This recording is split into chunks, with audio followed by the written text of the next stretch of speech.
The world often whispers behind closed doors about the woman who lives alone. They say she is lonely. They say she must be broken. They say something or someone is missing. But the truth is not what they see. The truth is much deeper, because this woman is not empty. She is in the midst of a sacred becoming. She is walking a path most will never dare to tread, the path toward herself. From childhood, women are taught, directly and indirectly, that their value is relational. To be chosen, to be wanted, to be needed. Their identity is shaped in mirrors held up by others, a father's approval, a lover's desire, society's applause. They are encouraged to become what others want, not who they truly are. They learn early how to adapt, how to mold themselves, how to survive through belonging. But what happens when a woman steps away from the mirrors? What happens when she stops performing for approval and starts observing herself? The woman who lives alone is no longer seduced by the comfort of conformity. She has walked away not from love, but from false belonging. She chooses to sit with herself, stripped of labels, free of external roles. No longer someone's a partner, or someone's a daughter, or someone's a fantasy. She becomes herself. This is the essence of individuation, to leave behind the borrowed self, to encounter the raw, untouched core of one's own psyche, to discover what is original, unedited, unrepeatable. And this is not a path of convenience.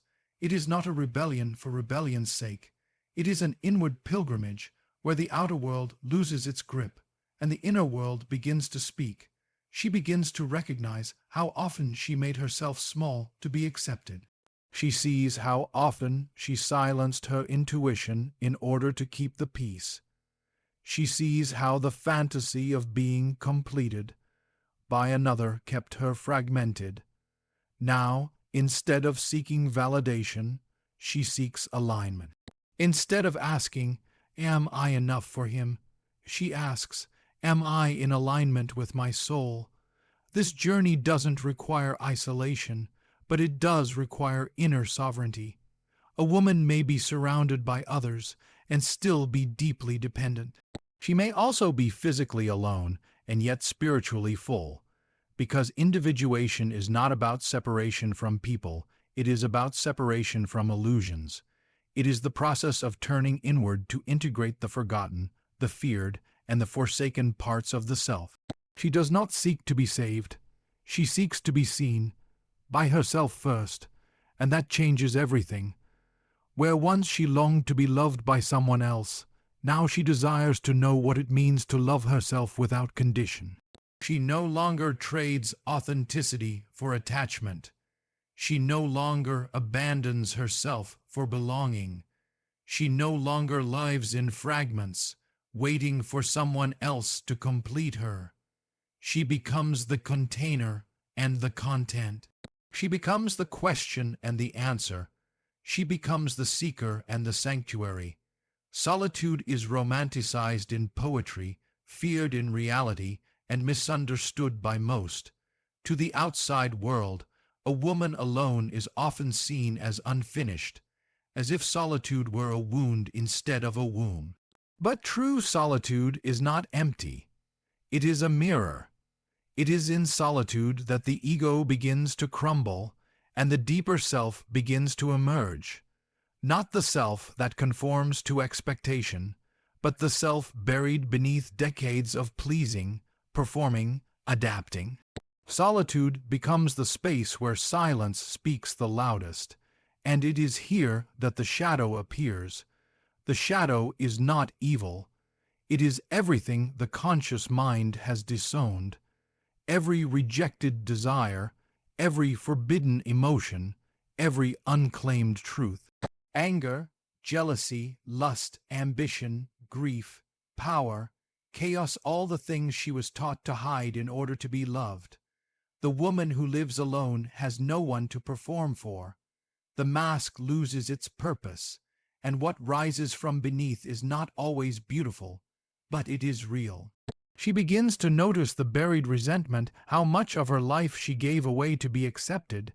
She meets the ache of abandonment, not just from others, but the abandonment of self. She feels the sadness of years lived in fragments, in roles, in silence. But she does not turn away. She lets the grief come. She lets the rage burn. She lets the memories speak. In the safety of her aloneness, there is no need to pretend. She can weep without apology. She can scream without judgment. She can sit in the stillness and face what most people avoid their entire lives. The shadow begins to teach her, not through words, but through confrontation. It shows her how often she sacrificed her truth to be chosen. It reveals the quiet ways she betrayed herself in the name of harmony. It holds up the mirror to her inner contradictions, the parts that long to love and the parts that fear it, the parts that crave intimacy and the parts that trust no one, the part that wants to be seen and the part that hides beneath smiles. The shadow is not her enemy, it is her unfinished story, and it is in solitude that she becomes the author again.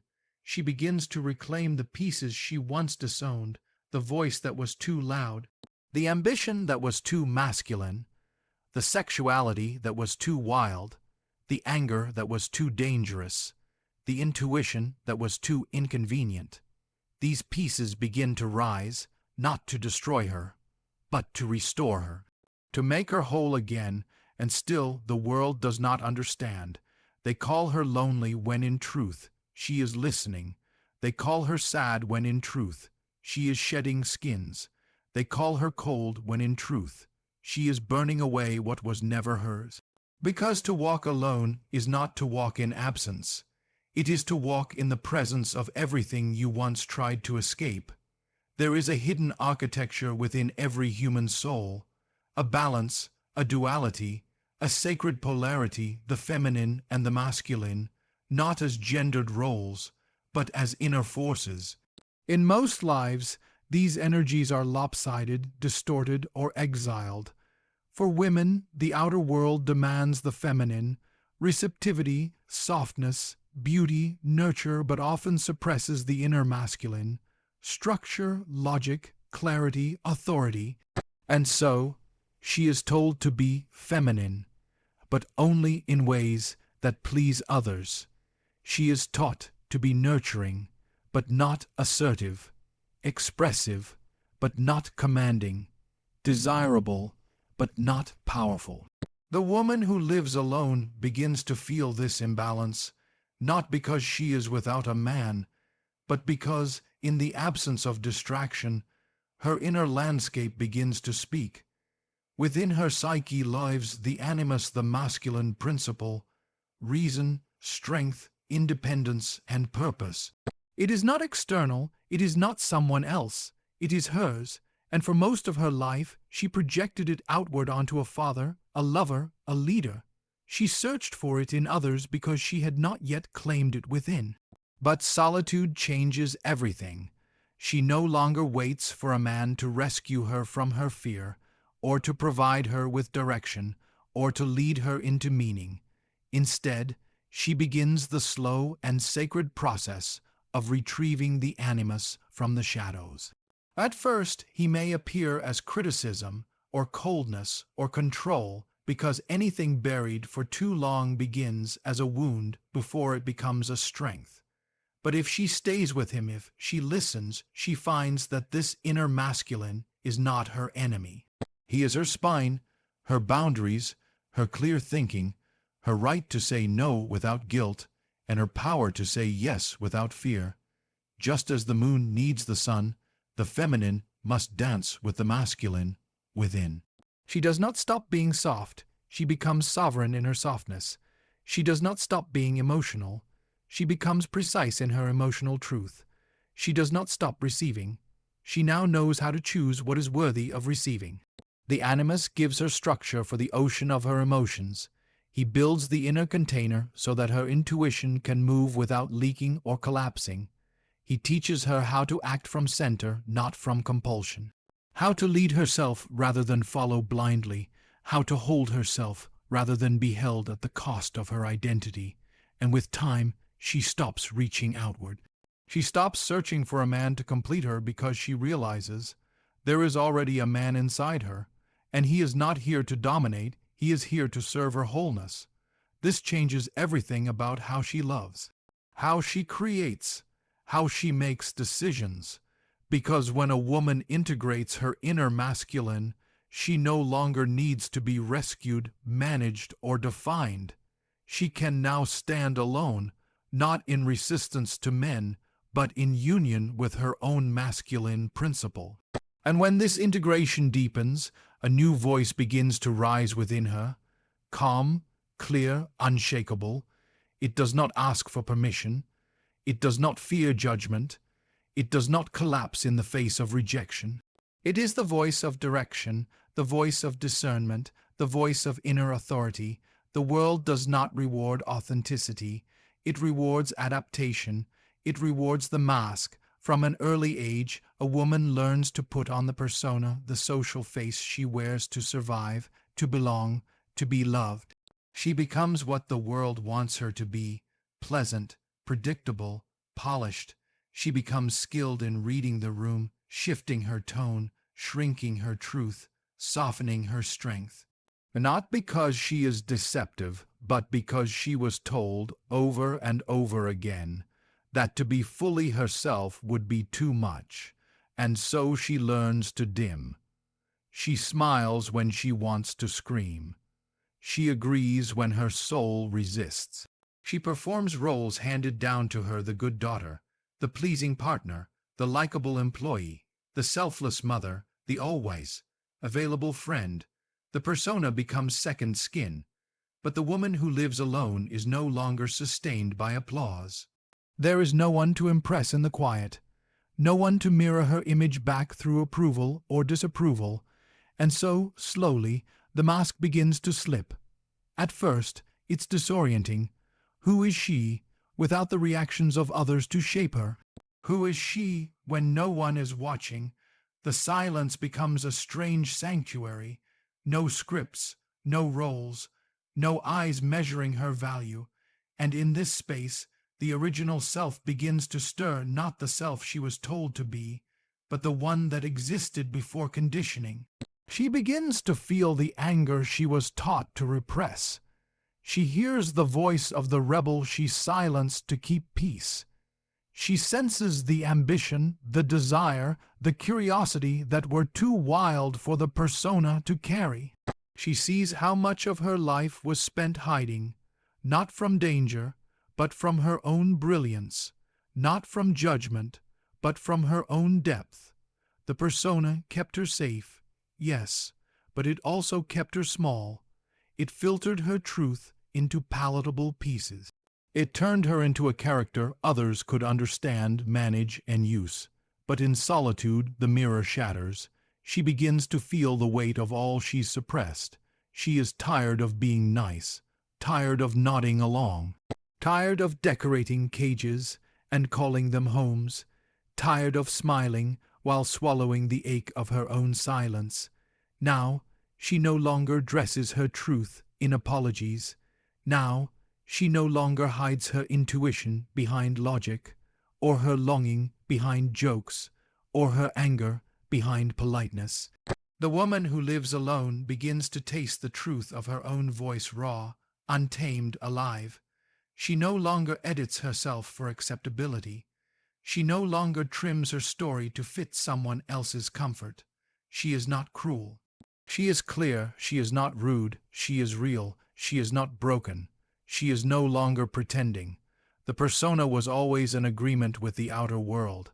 I will become what you need me to be if you promise to accept me.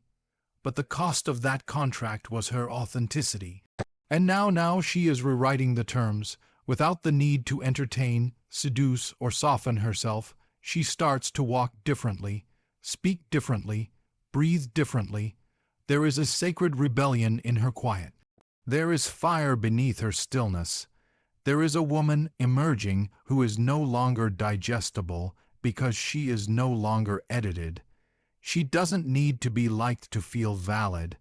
She doesn't need to be understood to feel certain. She doesn't need to be chosen to feel complete. She does not exist for your comfort. She exists to be whole. There is a sacred archetype rarely spoken of in public life, the woman who walks alone and does not ask to be found. She is not a victim of abandonment, but a vessel of transformation. Her solitude is not a sentence, it is a shrine. In the myths of old, the hero ventures outward. He slays dragons, conquers empires, crosses oceans. But there is another path, quieter and less visible, the feminine mythos. It does not seek glory, it seeks depth. It does not march, it descends. The woman who lives alone is not drifting. She is descending into the underworld of her own psyche. This is not weakness, it is an initiation. She begins to embody what ancient stories tried to whisper through allegory. Inanna stripping herself at each gate, Persephone eating seeds of shadow, Hestia tending her inner fire in silence. These were not fairy tales, they were maps. Solitude is her cave, it is her crucible. In its darkness she does not wither, she awakens. Here strength is not loud, it is not forceful. It is not adorned in armor. It is the strength to sit still while the old self dies, the strength to hold grief without rushing to fix it, the strength to name what has no words, the strength to belong to oneself when no one else is watching. She no longer performs her power, she inhabits it. She begins to realize that most of what she called connection was actually compromise, that much of what she called intimacy was really enmeshment, that her former strength was often just resilience in the face of neglect, not true sovereignty. Now isolation becomes her teacher, not the kind that coddles, but the kind that forges. It teaches her to generate meaning from within, to mother herself when there is no hand to hold, to honor her needs as sacred, not selfish, to walk barefoot into her memories and return not as a child seeking comfort, but as a woman reclaiming her narrative. Her solitude sharpens her. She sees more clearly, feels more deeply, chooses more wisely. She no longer needs to be everything to everyone. She no longer carries the burden of being palatable. She no longer asks permission to exist in her fullness. The world calls her difficult, but difficulty is the mark of those who refuse dilution.